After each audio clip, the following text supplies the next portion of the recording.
Olá, meus irmãos, minhas irmãs, graça e paz. Eu não sei qual é o horário que você está assistindo a este vídeo, mas eu espero que esta mensagem seja uma bênção na sua vida. Se você já observou, eu estou aqui no escritório da igreja, agora pela manhã, neste domingo, gravando esta mensagem para mais à noite.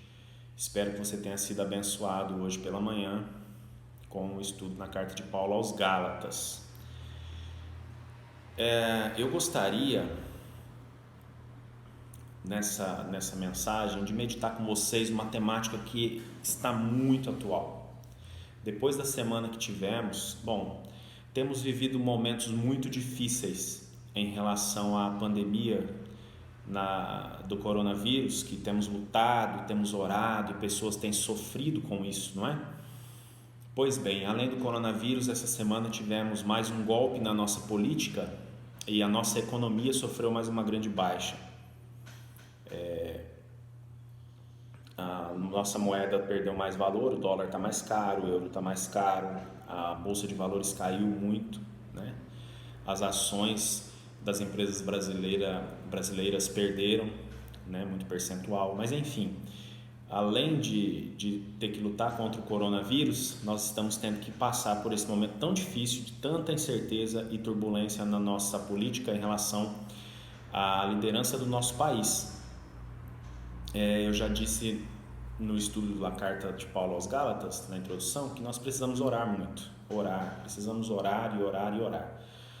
E essa semana eu meditando, não tem como eu não trazer para vocês a reflexão na segunda carta de Paulo a Timóteo, no capítulo 3, o primeiro verso e a parte A do segundo verso.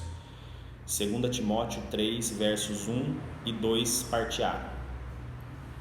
Eu vou ler aqui, é bem objetivo, talvez não precisasse nem refletir no texto, porque ele mesmo já fala por si só. Diz assim, 2 Timóteo 3, 1 e 2, parte A. Sabe, porém, isto: nos últimos dias sobrevirão tempos difíceis, pois os homens serão egoístas. E aí ele traz outros adjetivos, mas eu vou parar no pois os homens serão egoístas. Sabe, porém, isto: nos últimos dias sobrevirão tempos difíceis, pois os homens serão egoístas. Tempos difíceis é o que nós temos vivido. Tempos difíceis é o que nós temos passado.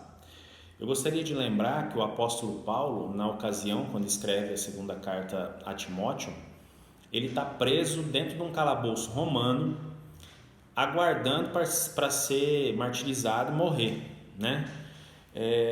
Alguns teólogos usam de maneira poética a frase: a fornalha da perseguição contra a igreja está acesa nesse momento.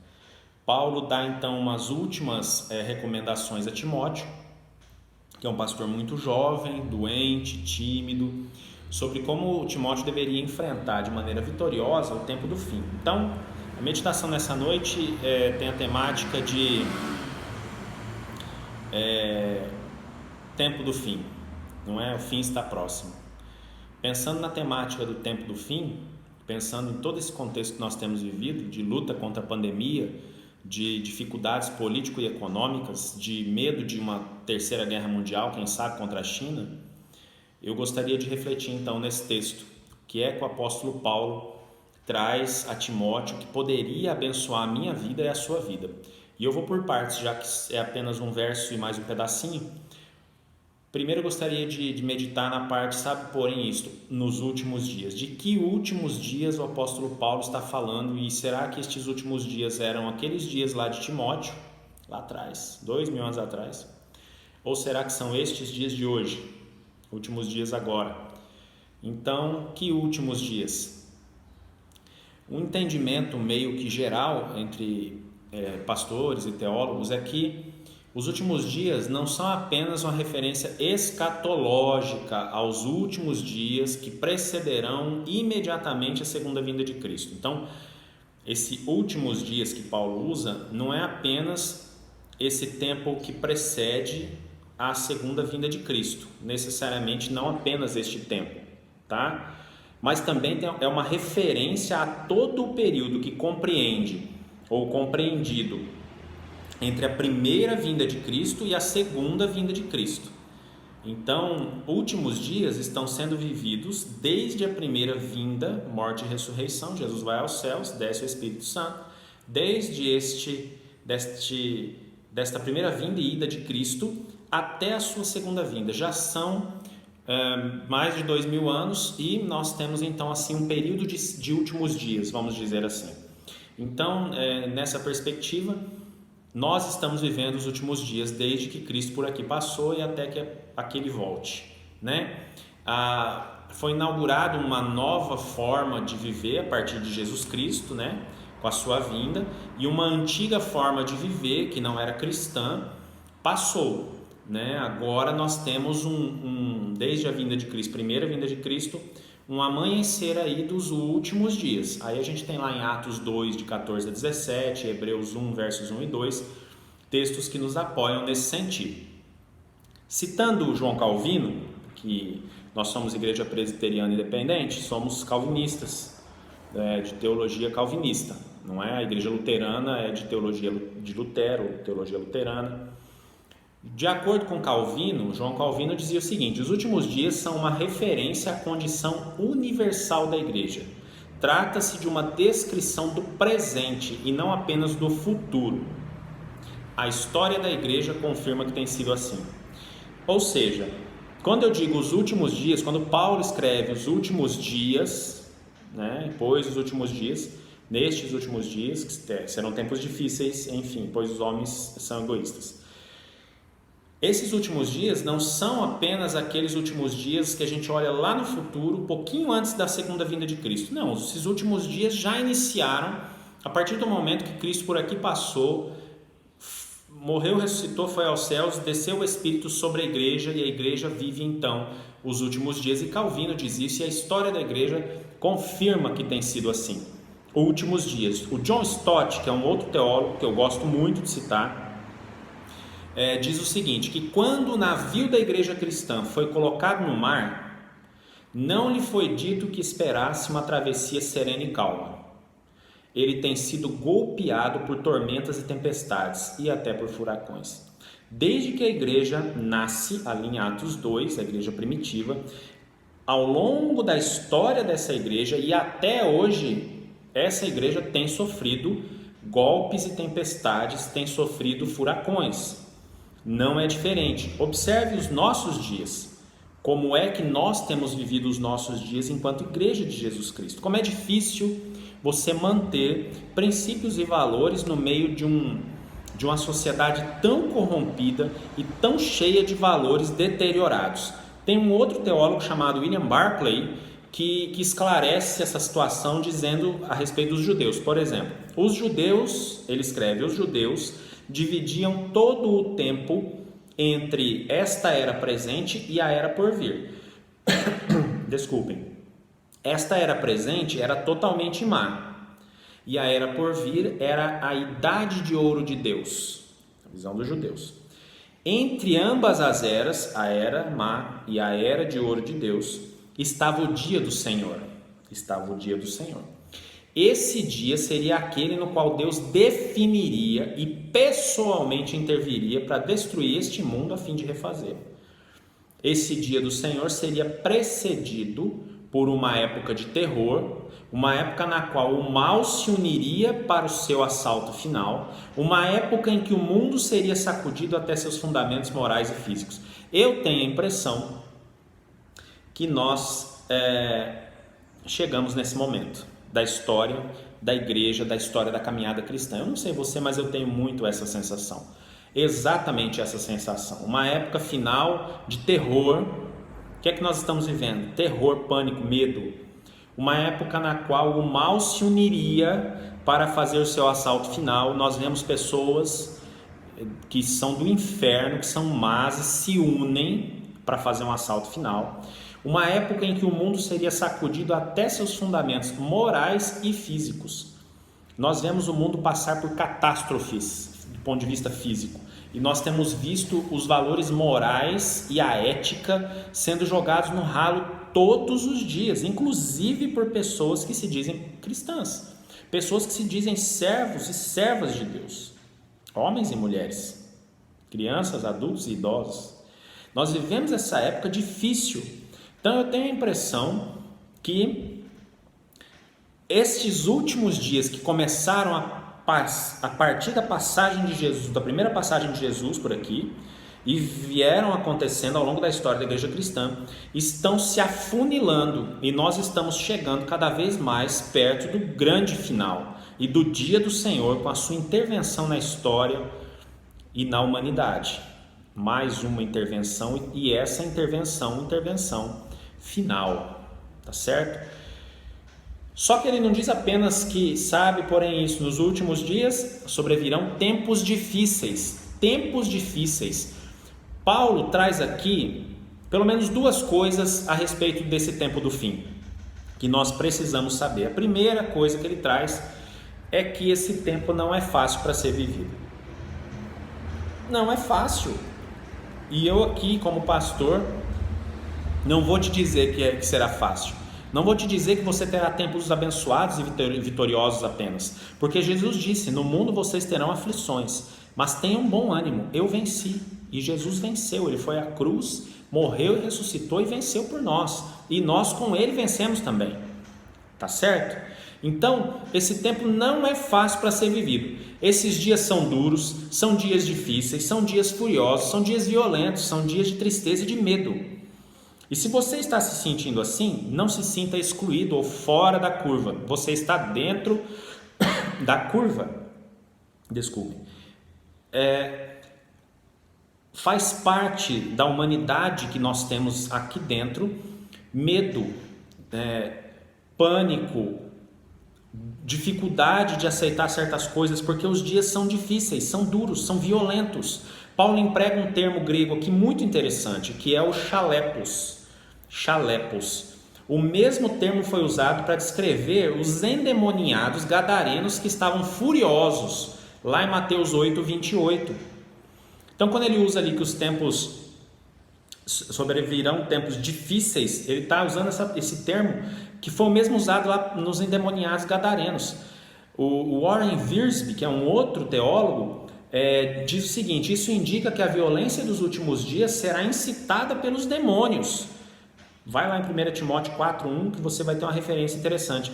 Os últimos dias, a violência dos últimos dias será incitada por demônios, chalepos, mesma palavra usada lá para endemoniados de Mateus 8:28. Então, quando ele usa aqui tempos difíceis, tempos onde os demônios vão trabalhar para dificultar, para ficar cada dia pior. Isso é fato.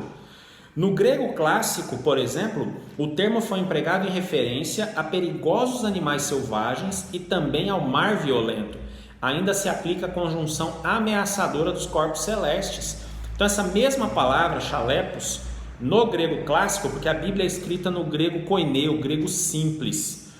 O grego clássico aplica a animais selvagens, mar violento, a ameaça de corpos celestes. Então, tempos difíceis, muito difíceis, de enfermidades que a medicina não encontra solução. Ainda essa semana eu lendo algumas coisas na internet, porque agora a gente em quarentena, em isolamento social, a gente fica na internet, não é? E um amigo acabou compartilhando e eu li, ele descreveu o seguinte: olha, eu não estou entendendo. Dizem que a gente precisa lavar a mão, muito bem lavado com sabão, não é? E desinfetar com álcool gel, 70%. Como é que um vírus como é que eles não acham uma vacina ou uma medicação para matar um vírus que morre com sabão e álcool gel? Achei interessante a colocação dele. É claro que ele estava brincando e foi simplório, mas os cientistas, os pesquisadores, médicos, as pessoas não encontram, não é? Quanto tempo demorou para encontrar soluções para outras doenças que surgiram? Essa aí já estão encontrando, já começaram os testes no Reino Unido agora dia 23, quinta-feira, né? Reino Unido começou testes lá de uma vacina. Deus quiser vai funcionar e vai dar certo, ela vai ser cara, mas vai salvar vidas, não é? Então, esse tempo do fim não é simples, ele é difícil de ser vivido, não é fácil não. Esse evangelho light, suave, que fala, somos mais que vencedores. Não é? Somos mais que vencedores, mas vamos lembrar que Jesus venceu, mas para ele vencer ressuscitando, ele precisou padecer a paixão todinha e morrer, para depois vencer, né? Nós queremos pular essa parte e ficar só na vitória, não dá. No mundo tereis aflições, nós vivemos o tempo dos tempos do fim. Desde que Jesus por aqui passou, isso foi inaugurado, são os últimos dias, só que agora está se afunilando, meus irmãos e minhas irmãs, está afunilando, não tem jeito. Esse tempo do fim, por exemplo, é uma época marcada por um florescimento terrível do mal. Os alicerces morais são sacudidos. O que é que a gente tem visto na nossa sociedade? O que é que a gente tem visto entre pessoas aparentemente honestas, idôneas e que de repente mostram as suas garras? A moralidade está se perdendo, é uma confrontação com as forças do mal que nós estamos vivendo. É como se o mundo se tornasse cada dia mais mundano. E nós estamos neste mundo, não podemos tomar a forma deste mundo, deste século, mas estamos inseridos nele. John Stott diz que esse tempo é marcado por uma ativa oposição ao Evangelho. Desculpem. O próprio Paulo já tinha sido detido, algemado, colocado na prisão, como um prisioneiro comum, por causa da sua lealdade ao Evangelho. Na Ásia, todos já tinham abandonado Paulo. E Timóteo sabia disso. Se você for lá no capítulo 1, verso 15, a gente vai ver isso. Só que Paulo está ordenando Timóteo que ele tem que saber as coisas que ele, na verdade, já sabia. É que ele quer enfatizar a oposição à verdade. Não é uma situação passageira, irmãos e irmãs, mas é uma característica permanente. Desde aquela presente era, quando Paulo escreve a Timóteo, até hoje existe uma condição permanente, não é passageira, essa oposição à verdade, oposição ao Evangelho, oposição à palavra de Deus. William Hendrickson, é um outro estudioso do Novo Testamento, escreve que está correto em dizer que esses serão tempos de impiedade crescente, que culminarão no clímax da maldade, a revelação do homem do pecado. E aí eu faço referência a Mateus 24:12, Lucas 18:8 e 2 Tessalonicenses 2, de 1 a 12. Vou repetir o que Hendrickson disse. Está correto dizer que esses serão tempos de impiedade crescente, que culminarão no clímax da maldade, a revelação do homem do pecado. O que é que nós temos visto? Uma sociedade cada vez mais pecaminosa, a maldade cada vez mais aflorada. Isso é fato, não tem para onde a gente correr. Então essa é a primeira verdade.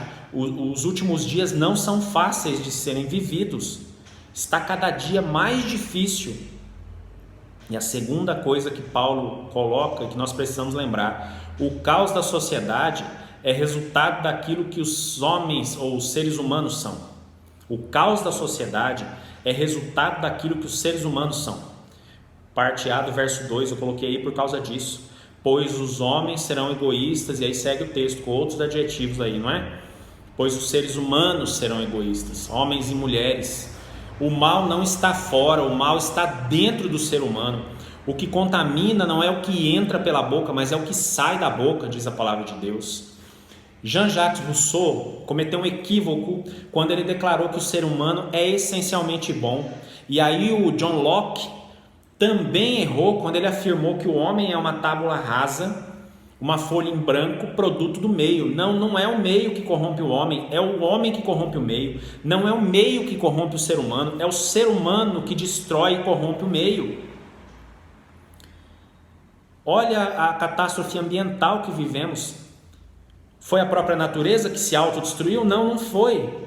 Quem corrompeu a natureza, quem está destruindo a camada de ozônio, quem derruba árvores o tempo todo na Amazônia, são os seres humanos.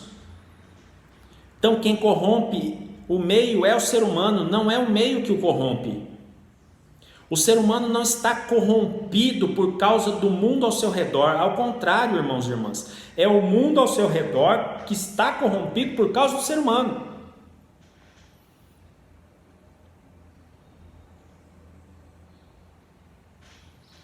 O mal não vem de fora.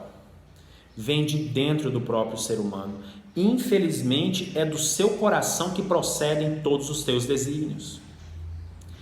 A sociedade rendida ao pecado é apenas um reflexo do próprio ser humano pecador. Será que a gente consegue entender isso? Então esses últimos dias são difíceis porque, desculpem, cada vez mais o ser humano está corrompido, está pecador, está cheio de maldade. A decadência da sociedade está relacionada com o que os seres humanos são e, consequentemente, com o que os seres humanos fazem. Na descrição do apóstolo Paulo, ele apresenta que a sociedade está decadente porque os seres humanos estão invertendo os valores de Deus, ou não estão. O que nós temos visto?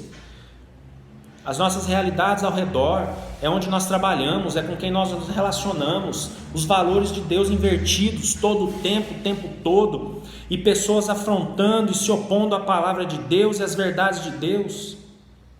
Paulo diz que as pessoas direcionam o seu amor para elas mesmas, por isso egoístas.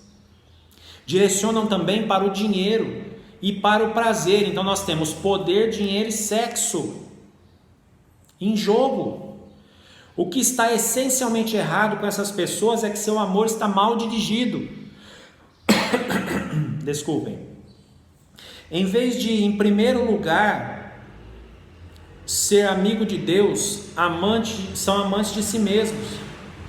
E depois do dinheiro e do prazer.